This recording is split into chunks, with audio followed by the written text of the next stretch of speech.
This video will contain spoilers for The Last Jedi. During the confrontation between Luke and Kylo Ren, Luke ignites the blue-bladed lightsaber that once belonged to his father. That was a clue to most fans that something fishy was going on since that lightsaber had been ripped in half shortly before. Of course, it's revealed that Luke is projecting his image through the Force all the way from Ahch-To. But why wouldn't he use his green lightsaber? I'm going to do my best to answer that today, but keep in mind that this is my own interpretation of the scene, and it's not coming from any official source. There are plenty of hints that Luke isn't really on Crait. He looks younger, he doesn't leave any footsteps, and the blue lightsaber.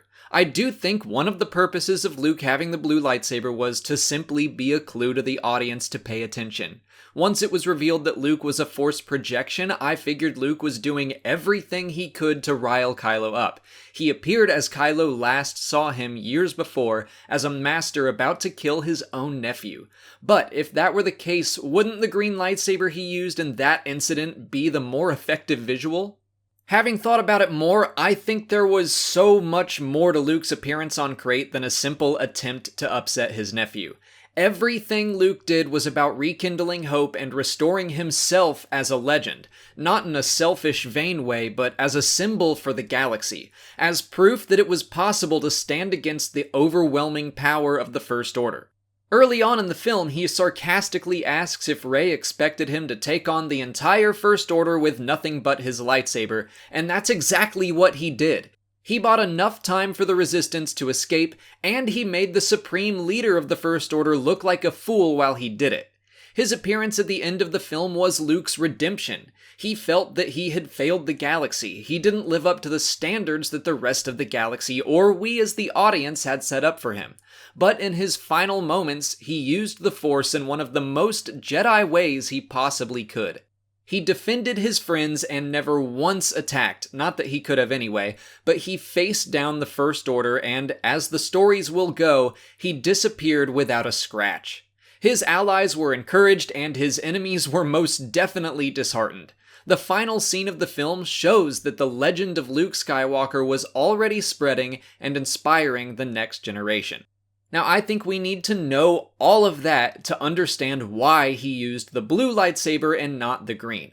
I've talked before about how hand gestures are not necessary when it comes to using the Force. We see Jedi and Sith use gestures because it helps them visualize their intent. Luke didn't have to use his hands to lift rocks on Dagobah, but lifting an X-Wing is much harder in his mind, so he reaches out with his hand to help himself make that connection between his mind, the ship, and the Force. I think Luke's Force projection works kind of the same way. In order to be a convincing hero, Luke has to imagine himself as a hero. He needs to visualize the best version of himself in order to make a convincing projection that will allow his plan to work. His green lightsaber is not the lightsaber of a hero in his mind. It's the lightsaber he ignited in his most shameful moment.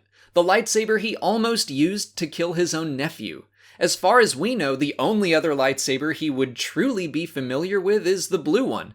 Now, the argument could be made that it's also not the lightsaber of a hero, considering what Anakin used it for, but Luke might not know that, and even if he does, he's detached from that event.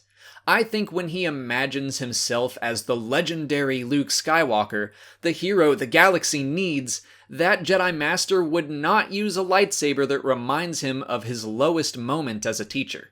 Was that a risky move on his part? Maybe. But by the time Kylo actually sees the blade ignited, it was too late. His plan had already worked. From a distance, Ren ordered every gun they had to fire on Luke.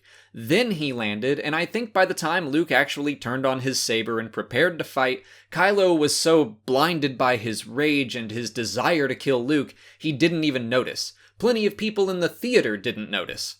So that's my interpretation of what was going on during Luke's final scenes. After my first viewing, I was downright shocked that Luke became one with the Force without ever having an actual in-person fight, without getting any redemption as a Jedi Master and teacher. The more I think about it, the more I think I was wrong. What he did was the culmination of the teachings of his masters and what he taught himself through his own failures. He became the embodiment of what the Jedi were meant to be, not the hypocritical order of the Clone Wars, because I do agree with Luke on that point. Skywalker may not have an active role in teaching a new Jedi Order, but his actions may have just set the next generation on a path leading to a better understanding of the Force. So what do you guys think of my interpretation? Am I onto something or not? Let me know in the comments. If you have anything else you'd like me to cover from The Last Jedi, leave those questions in the comments as well. If you haven't already, please like this video, subscribe to the channel, follow me on Twitter, Instagram, and Facebook, and consider checking out my Patreon page. As always, thanks for watching, and may the Force be with you.